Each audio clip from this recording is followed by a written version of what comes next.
എല്ലാ പ്രിയപ്പെട്ടവർക്കും ക്രിസ്തുവേശുവിൻ്റെ നിസ്തുല നാമത്തിൽ സ്നേഹവന്ദനം. ഒരാഴ്ചയുടെ അവസാന ദിനമായ ശനിയാഴ്ച പ്രഭാതം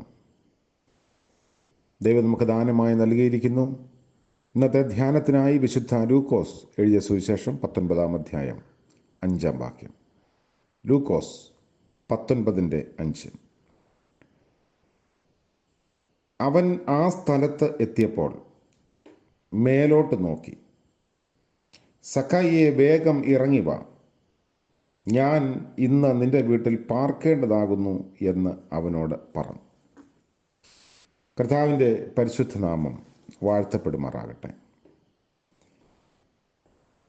ചുങ്കക്കാരനിൽ പ്രമാണിയായ സക്കായിയുടെ ഭവനത്തിലേക്ക് യേശു അതിഥിയായി വരുന്നു എന്ന അറിയിപ്പാണ് ലൂക്കോസ് 19:5-ാം വാക്യത്തിൽ നമ്മൾ വായിച്ചത്. ബൈബിൾ കഥാപാത്രങ്ങളിൽ എല്ലാവർക്കും സുപരിചിതനായ വ്യക്തിയാണ് സക്കായി.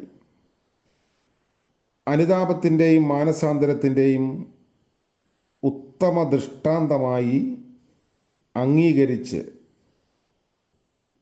പ്രാർത്ഥനകളിലും അപേക്ഷകളിലും ഒക്കെ സക്കായി ഒരു മാതൃകയായി കാണപ്പെടുന്നു. സക്കായി എന്ന കഥാപാത്രം ഇന്നുള്ള നമ്മോട് സംവാദിക്കുമ്പോൾ പല ആത്മീയ സത്യങ്ങളും നമ്മുടെ ശ്രദ്ധയിൽ കൊണ്ടുവരുന്നു. പണവും പദവിയും എല്ലാം ഉണ്ടായിരുന്നിട്ടും അന്തരാത്മാവിലൊരു ശൂന്യത അദ്ദേഹം അനുഭവിച്ചു. ആത്മീയമായ വരൾച്ചയുടെയും വിരസതയുടെയും അവസ്ഥയിലെത്തിയിരുന്നു. അതുകൊണ്ടാണ് യേശുവിനെ ഒരു നോക്ക് കാണാൻ അധികമായി ആഗ്രഹിച്ചത്. ആത്മീയമായി വരൾച്ചയുടെയും ശൂന്യതയുടെയും അവസ്ഥയിൽ കഴിയുന്നവരോട് സക്കായിക്ക് ഒരുപാട് കാര്യങ്ങൾ പങ്കുവയ്ക്കാനുണ്ട്. അതുമാത്രമല്ല, യേശു ക്രിസ്തു കടന്നു വരുമ്പോൾ എപ്രകാരം വ്യക്തി ജീവിതത്തിലും കുടുംബജീവിതത്തിലും വ്യതിയാനം സംഭവിക്കുമെന്ന് ചൂണ്ടിക്കാണിക്കുകയും ചെയ്യുന്നു. രക്ഷയുടെയും ആനന്ദത്തിൻ്റെയും അനിർവചനീയമായ അനുഭവം എന്തെന്നും വെളിപ്പെടുത്തുന്നു. ക്രിസ്തീയ വിശ്വാസത്തിൻ്റെയും ക്രിസ്തീയ അനുഭവത്തിൻ്റെയും മുഖ്യമായ എല്ലാ ഘടകങ്ങളും ഈ സംഭവത്തിൽ നമുക്ക് ദർശിക്കാം. ഒന്നാമത്, സ്ഥലവും സാഹചര്യവും. യെരിഹോ എന്ന വാക്കിനർത്ഥം സുഗന്ധം എന്നാണ്.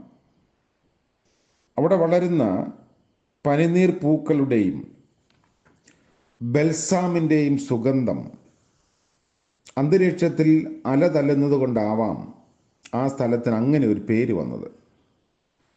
ചുറ്റും മലനിരകൾ കോട്ട കെട്ടിയ പോലെ ഉയർന്നു നിൽക്കുന്ന പ്രദേശമാണ്. അതിൻ്റെ മധ്യത്തിൽ ഫലഭൂയിഷ്ടമായ ഭൂവിഭാഗം, ഒരിക്കലും വറ്റാത്ത നീരുറവുകളും പ്രവാഹങ്ങളുമൊക്കെ അവിടെയുണ്ട്. ഈന്തപ്പനയുടെ നഗരമെന്ന ബൈബിൾ വിശേഷണം ഈ സ്ഥലത്തിന് തികച്ചും യോജിച്ചതാണ്. അതുമാത്രമല്ല, ഇവിടുത്തെ ഈന്തപ്പഴം സുപ്രസിദ്ധമാണ്. ശീതളമായ കാലാവസ്ഥ ഈ നഗരത്തെ ശീതകാല വാസസ്ഥലമാക്കി തീർത്തിട്ടുണ്ടായിരുന്നു. യെരുശലേമിൽ മഞ്ഞ് പെയ്യുമ്പോൾ ഇവിടെ സുഖപ്രദമായ ശീതോഷ്ണ മേഖലയായിരിക്കും. ഹെരോദ് രാജാവിൻ്റെ ശീതകാല കൊട്ടാരം ഇവിടെ ഉണ്ടായിരുന്നു. അദ്ദേഹത്തിൻ്റെ അന്ത്യം കുറിച്ചത് അവിടെ വെച്ചായിരുന്നു. കുറഞ്ഞത് 10,000 വർഷത്തെ ചരിത്രം അവകാശപ്പെടുന്ന ഒരു പുരാതന നഗരമായിരുന്നു യെരിഹോ. യോർദാൻ നദിയുടെ കിഴക്ക് ഭാഗത്തുള്ളവർക്കും ഗലീലയിൽ നിന്ന് ശമരിയയിൽ കൂടെ പോകാതെ യെരുശലേമിലേക്ക് യാത്ര ചെയ്യുന്നവർക്കുമുള്ള കവാടമായിരുന്നു ഈ സ്ഥലം. അതുകൊണ്ടൊക്കെ തന്നെ ഈ നഗരം എപ്പോഴും ജനനിബിഡമായിരിക്കും. തീർത്ഥാടക പ്രവാഹം ഇതുവഴിയുണ്ട്. അങ്ങനെ യെരിഹോ റോമാക്കാരുടെ ഒരു പ്രധാന ചുങ്കപ്പിരിവ് സ്ഥലം കൂടിയായിരുന്നു. നമ്മൾ കാണുന്നു ചുങ്കക്കാരിൽ പ്രധാനിയും ധനവാനുമായ സക്കായി. അതാണ് ഇതിൻ്റെ 2-ാം ഭാഗം. ഈ വിശേഷണം ലൂക്കോസ് നൽകിയിട്ടുള്ളതാണ്. ചുങ്കം പിരിവുകാർ റോമ ഗവൺമെൻറ്റിന് വേണ്ടി ചുങ്കം പിരിക്കുന്നവരാണ്. ഒരു നിശ്ചിത തുക ഗവൺമെൻറ്റിന് നൽകിയ ശേഷം ബാക്കിയുള്ളത് സ്വന്തം കീശയിലേക്കാണ് ഇവർ മാറ്റുന്നത്. സാമാന്യ ജനം ഇവരെ ഏറ്റവും വെറുത്തിരുന്നു. സാമൂഹ്യമായി അങ്ങനെ ഇവരെ ഒറ്റപ്പെട്ടവരായിരുന്നു. ഇവരെ വെറുക്കപ്പെടാൻ പ്രധാനമായിട്ടുള്ള കാരണങ്ങൾ: ഒന്ന്, അമിതമായും അന്യായമായും നികുതി പിരിച്ചു. 2, ഇവർ വിദേശ ഗവൺമെൻറ്റിൻ്റെ ശിങ്കിടികളും പാദസേവകരുമായിരുന്നു. 3, മതപരമായ നിയമങ്ങളും ചട്ടങ്ങളും പാലിക്കുന്നതിൽ നിഷ്കർഷ ഇല്ലാത്തവർ. സുവിശേഷങ്ങളിൽ ചുങ്കക്കാരും പാപികളും എന്ന് ഒരുമിച്ചാണ് പറയുന്നത്. അപ്പോൾ പാപികളുടെ ഗണത്തിലാണ് മതപരമായി അവരെ ഉൾപ്പെടുത്തിയിരുന്നത്. സക്കായിയെപ്പറ്റി പറയുന്നത് ചുങ്കക്കാരിൽ പ്രധാനി. അതിൻ്റെ അർത്ഥം ചുങ്കം പിരിവുകാരുടെ ഒരു മേലധികാരി എന്നാണ്.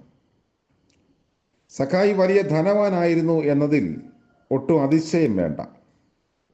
ധനത്തോട് ആസക്തിയുള്ളവനെങ്കിൽ എത്ര വേണമെങ്കിലും സമ്പാദിക്കാൻ സാധിക്കുന്ന സ്ഥാനത്തായിരുന്നു സക്കായി.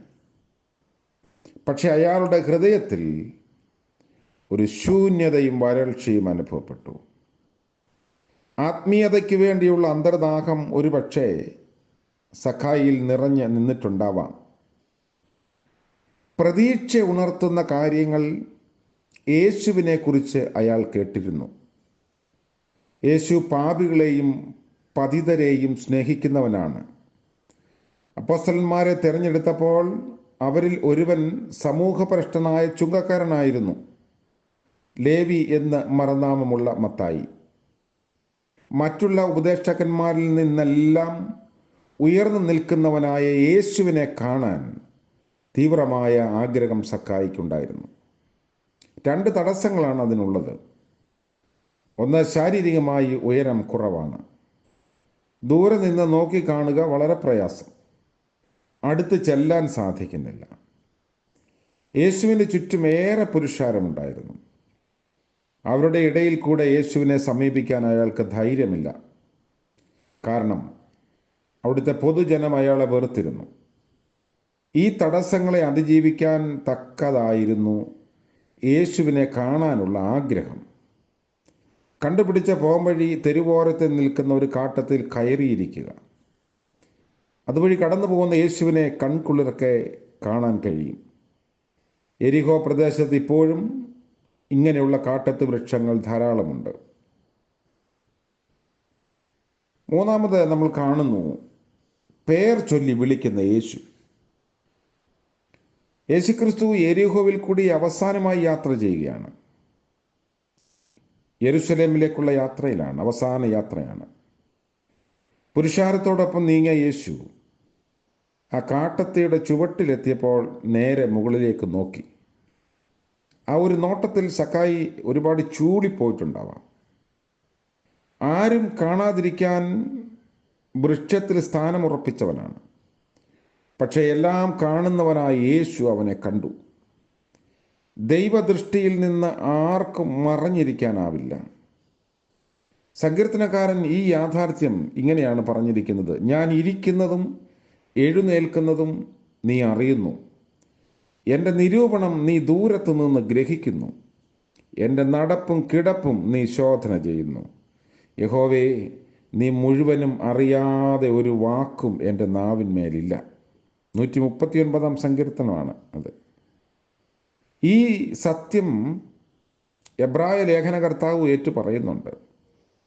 അവന് മറഞ്ഞിരിക്കുന്ന ഒരു സൃഷ്ടിയുമില്ല, സകലം അവൻ്റെ കണ്ണിന് നഗ്നവും മലർന്നതുമായി കിടക്കുന്നു. അവരുമായിട്ടാകുന്നു നമുക്ക് കാര്യമുള്ളത്. ഭക്തനായ നഥനയേൽ ഒരു അത്തിവൃക്ഷത്തിൻ്റെ ശീതളഛായയിൽ പ്രാർത്ഥനയിലും തിരുവചന ധ്യാനത്തിലും ഇരുന്നത് കർത്താവ് കണ്ടു എന്ന വസ്തുത വെളിപ്പെടുത്തപ്പെടുന്നുണ്ട്. വൃക്ഷശിഖരത്തിലിരിക്കുന്ന സക്കായിയെ യേശു കണ്ടു. അതുമാത്രമല്ല, അവനെ പേർ ചൊല്ലി വിളിക്കുകയും ചെയ്തു. സക്കായി ആശ്ചര്യപ്പെട്ടത് താൻ ഒരിക്കലും കണ്ടിട്ടില്ലാത്ത യേശു എങ്ങനെ തൻ്റെ പേരറിഞ്ഞു എന്നുള്ളതാണ്. ഈ നല്ല ഇടയൻ ആട് ആടുകളെ പേര് ചൊല്ലി വിളിക്കുന്നവനാണ്. സ്വന്തം യജമാനനും യജമാനത്തെയും പടിയിറക്കി വിട്ടവളും നിരാലംബയുമായ ഒരു സ്ത്രീ മരുഭൂമിയിൽ കൂടെ ഉഴന്നു നടന്ന് ഒരു സ്ഥലത്ത് ക്ഷീണിച്ചിരിക്കുമ്പോൾ കേൾക്കാൻ കഴിഞ്ഞത് അവളെ പേര് ചൊല്ലി വിളിക്കുന്നതായിരുന്നു. സാറായിയുടെ ദാസിയായ ഹാഗാറേ എന്നുള്ള ആ വിളി അവളെ ആശ്ചര്യപ്പെടുത്തി. നമ്മെയും ദൈവം വ്യക്തിപരമായിട്ട് അറിയുകയും പേര് ചൊല്ലി വിളിക്കാൻ തക്കവണ്ണം അടുപ്പം പുലർത്തുകയും ചെയ്യുന്നു എന്നുള്ളത് എത്ര ആശ്വാസം നൽകുന്ന ചിന്തയാണ്. നമ്മുടെ പ്രതിസന്ധികളിലൊക്കെയും ഈ ചിന്ത നമ്മെ ധൈര്യപ്പെടുത്തുകയും ആശ്വസിപ്പിക്കുകയും ചെയ്യും. അപ്പോൾ ഒരു അതിഥിയായി സക്കായിയുടെ ഭവനത്തിലേക്ക് പോകാൻ ആഗ്രഹിക്കുന്ന യേശു, അതിൻ്റെ ആരംഭ ഭാഗമാണ് നമ്മൾ ഇന്ന് കണ്ടത്. പേര് ചൊല്ലി വിളിച്ച് തൻ്റെ അരികിലേക്ക് ഇറക്കുന്ന കർത്താവ്. നമ്മുടെ ജീവിതാനുഭവങ്ങളിലും ഇത് വളരെ തെളിമയോടെ നമ്മൾ കണ്ടിട്ടുള്ളതായിരിക്കാം. ഇന്നത്തെ പ്രഭാതത്തിൽ നമുക്ക് യേശുവിനെ കാണാനുള്ള ഉത്കടമായ വാഞ്ചയുണ്ടെങ്കിൽ തീർച്ചയായും നമ്മെ പേർ ചൊല്ലി വിളിച്ച് നമ്മുടെ സമീപസ്ഥനായി കർത്താവ് സാന്നിധ്യം നൽകും. നമ്മിലേക്ക് കടന്നു വരാൻ ആഗ്രഹിക്കുന്ന കർത്താവിനെ കണ്ടുമുട്ടാം. പ്രാർത്ഥിക്കാം. ദൈവമായ കർത്താവേ, സ്വർഗീയ പിതാവേ, മനോഹരമായ പുതിയ ദിനത്തിൻ്റെ പ്രഭാതത്തിനായി സ്തോത്രം ചെയ്യുന്നു. ഞങ്ങൾക്ക് രാത്രിയിൽ ലഭിച്ച നിദ്രയ്ക്കായും വിശ്രമത്തിനായും സ്തോത്രം. കഴിഞ്ഞ ഒരാഴ്ചയിൽ ലഭിച്ച അനുഗ്രഹങ്ങളെ ഓർത്ത് നന്ദിയോടെ അങ്ങയെ മഹത്വപ്പെടുത്തുന്നു. പുതിയ ആഴ്ചയിലേക്ക് പ്രവേശിപ്പാൻ ഒരുങ്ങുമ്പോൾ അവിടുത്തെ ആലോചന കൃപയും നൽകണമേ. അങ്ങയെ കാണാനുള്ള അമിതമായ വാഞ്ച ഞങ്ങളുടെ ജീവിതത്തിൽ എന്നും നിറഞ്ഞു നിൽപ്പാൻ ഇടയാക്കണമേ. അങ്ങയുടെ സാന്നിധ്യം ഞങ്ങൾക്ക് നൽകുന്നതിനായും സ്തോത്രം. പകൽക്കാല ജീവിതത്തിൽ കർത്താവിൻ്റെ കരുണയിലും കൃപയിലും ഞങ്ങൾ ആശ്രയിക്കുന്നു. വഴി നടത്തണമേ, പരിപാലിക്കണമേ. ഇന്ന് ജന്മദിനം ആഘോഷിക്കുന്ന പ്രിയപ്പെട്ടവർക്ക് വേണ്ടിയും വിവാഹ വാർഷികം ആഘോഷിക്കുന്നവർക്ക് വേണ്ടിയും പ്രാർത്ഥിക്കുന്നു. കരുണയുടെയും നന്മയുടെയും സന്തോഷത്തിൻ്റെയും ആയുരാരോഗ്യത്തിൻ്റെയും പുതിയ ദിനങ്ങൾ ദാനമായി പകരണമേ. യേശു മശീഹ മൂലം പ്രാർത്ഥിക്കുന്നത് കൃപയോടെ കേൾക്കുമാറാകണമേ. ആമേൻ. ത്രിയേക ദൈവത്തിൻ്റെ അനുഗ്രഹവും സാന്നിധ്യവും കൃപയും നാം എല്ലാവരോടും കൂടെ ഇന്നും എന്നേക്കും ഉണ്ടായിരിക്കുമാറാകട്ടെ. ആമേൻ.